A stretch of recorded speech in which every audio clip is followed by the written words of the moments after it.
Assalamualaikum. Terima kasih kerana menonton video ini. Okey, pada video kali ini aku nak share dekat korang tips untuk kawal masa guna handphone dan juga untuk elakkan bil telco kita melambung sangat tinggi tak tentu pasal. Okey, video ni saya buat untuk tunjuk dekat korang macam mana kita kawal anak kita menggunakan telefon agar tidak melampaui batas. Ya, kita kawal ya, bukan kita halang terus. Kita kawal hanya certain masa saja dia boleh guna dan hanya certain app saja dia boleh download dan guna. Mungkin ada yang tahu, mungkin ada yang tak tahu. Sebenarnya dalam Google account kita boleh setkan Google account kita tu sebagai parent ataupun child. Okey, untuk buat sistem ni kita perlukan dua telefon ya. Okey, dua telefon. Telefon yang pertama of course lah telefon kita sebagai telefon parent. Dan telefon yang kedua mestilah telefon untuk anak-anak kita. Okey, so stay tune, saya akan tunjuk bagaimana nak setting step by step. Okey, ini adalah contoh bagaimana saya setkan masa. Bila cukup masa saja, automatik telefon akan lock. Anak-anak dah tak boleh guna. Okey, mula-mula sekali telefon bimbit yang anak-anak akan guna tu, kalau sebelum ni kita dah pernah guna, okey, kita mesti buat factory reset. Okey, factory reset. Kalau telefon baru, terus set up lah.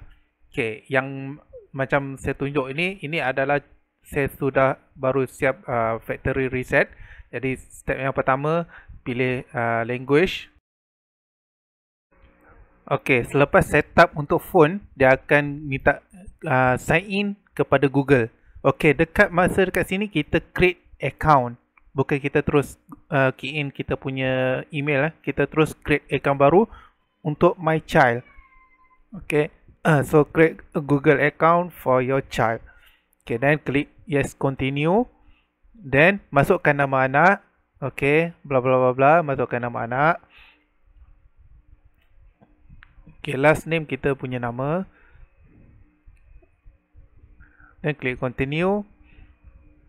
Okay, kemudian masukkan tarikh lahir, bla bla.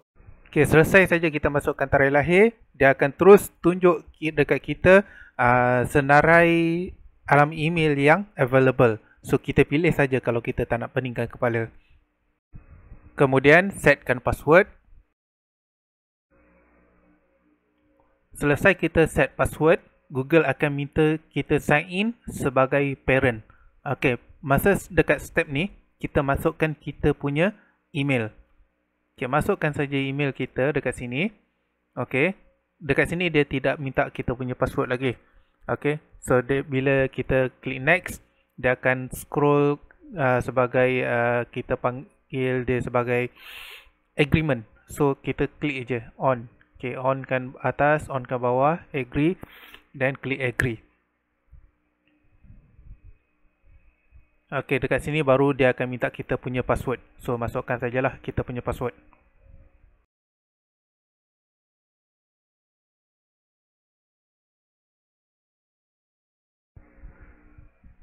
Selepas berjaya login, dia akan minta verification daripada telefon kita. So kita login dekat kita punya telefon and then kita terus klik yes. Ataupun kalau tak boleh klik yes, kita buat cara nombor 2. Okey, cara nombor 2, kita dapatkan verification code dekat kita punya phone.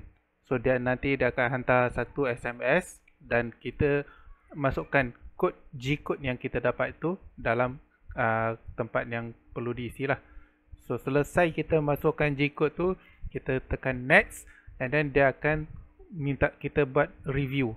Okey, di sini kita boleh check review, benda apa yang kita boleh control dan benda apa yang kita boleh block. Kalau tengok dekat bawah tu dia ada rating 3+, 7+, 12+, 16+, 18+. So macam-macam kita boleh setting dekat sini. Okey, ini baru dekat telefon bimbit anak-anak. Belum masuk setting dekat kita punya telefon lagi.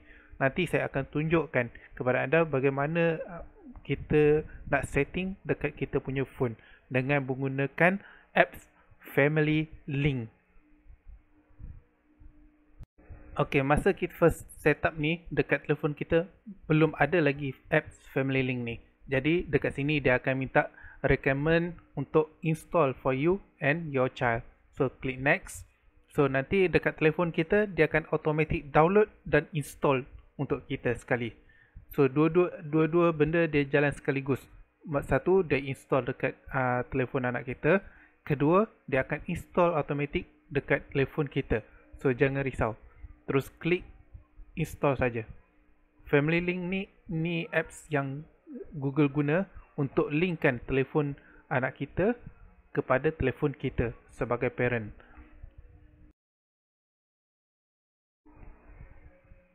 Okay, selesai install, kemudian kita namakan phone ini. Okay, namakan macam saya namakan nama anak saya. So kemudian dia ada review apps. So kita onkan saja semua apps ni dahulu.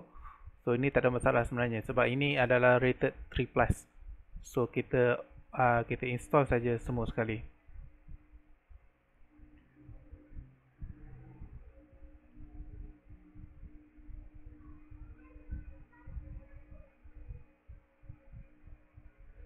Okay, dan untuk backup pun kita klik next saja.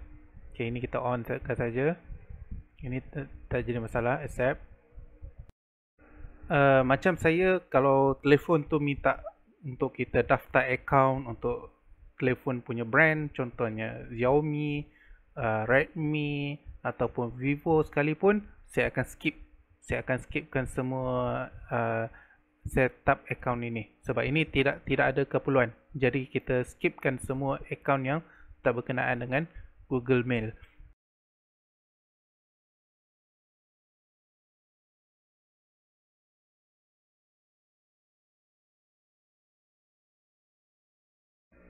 Okay, selesai setup telefon, saya akan download Google Kids daripada Google Play.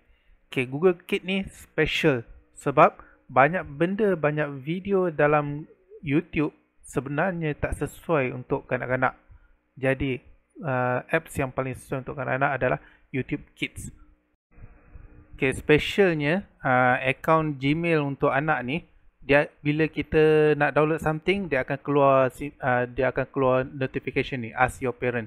So kita ask in message.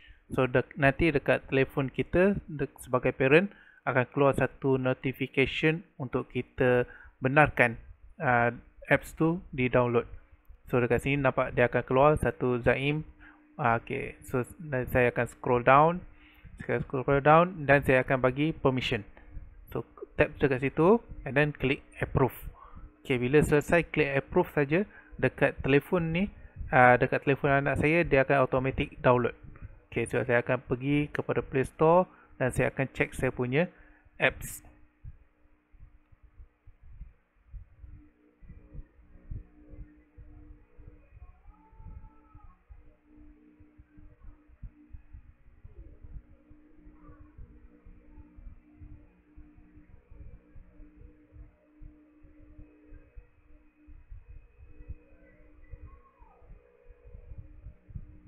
Okay, kalau saya tengok bahagian library, okay, bahagian library, nampak tak YouTube Kids automatic download selepas saya saya approvekan daripada saya punya telefon.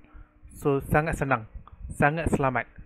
Apabila berlaku sesuatu, dia tekan yang benda-benda yang mengarut, apps yang mengarut, games yang mengarut, kita akan dapat satu notification sama ada kita nak approve atau tak.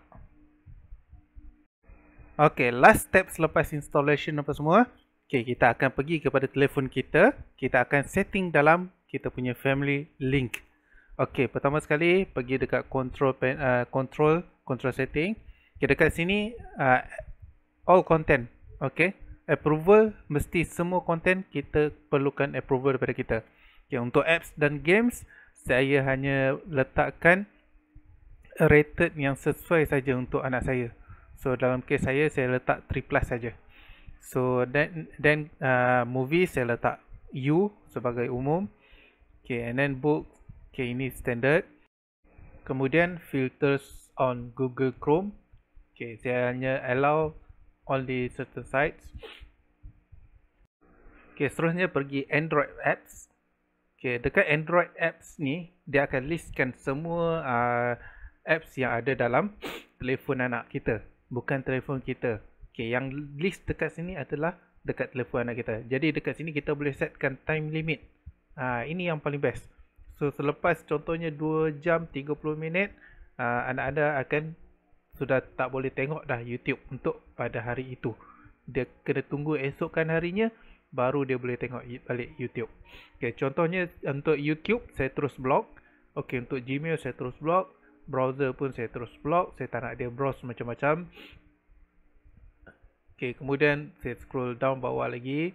Okay, macam download pun saya block. Saya tak bagi dia download macam-macam. Okay, Google tak boleh. Google Chrome, okay, Google Chrome saya block. Saya tak bagi dia access benda yang mengarut-mengarut. Jadi saya terus block. Okay, Google Drive pun block. Okay, semua block lah.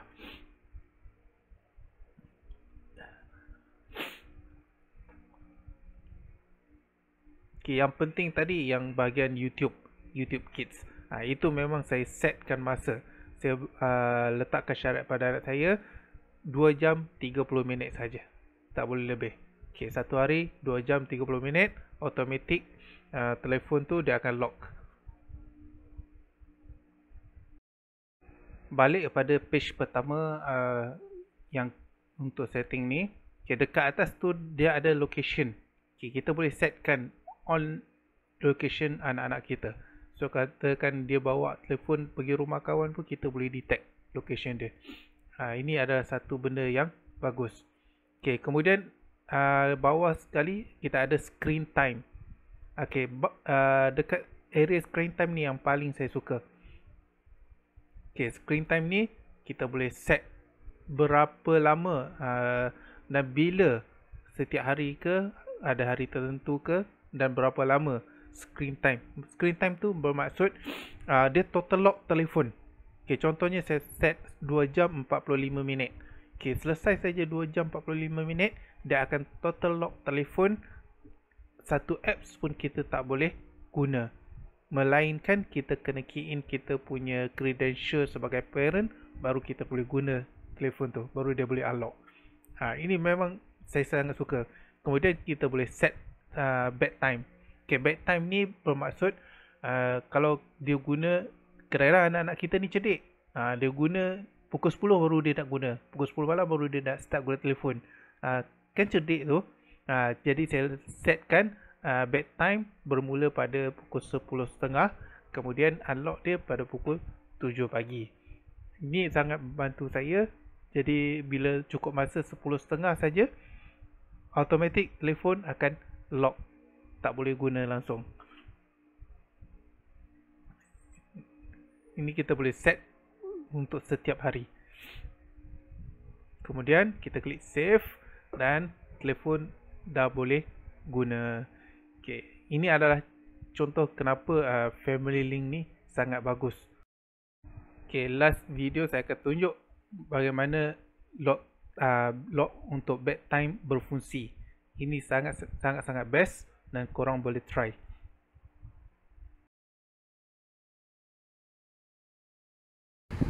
Yeah, time is up pergi tidur. Yeah, time is up. Okay, come back tomorrow at 7 AM. Okay, time is up. Yes, time for bed. Alright. Jika korang rasa video ini sangat bagus dan bermanfaat, silalah tekan butang subscribe, like dan share kepada rakan-rakan yang lain supaya kita dapat kawal anak-anak kita daripada obses yang melampau kepada telefon bimbit, dan juga untuk mengelakkan daripada bil telefon kita, bil telco kita melambung tinggi tak tentu pasal. Thank you guys. Assalamualaikum.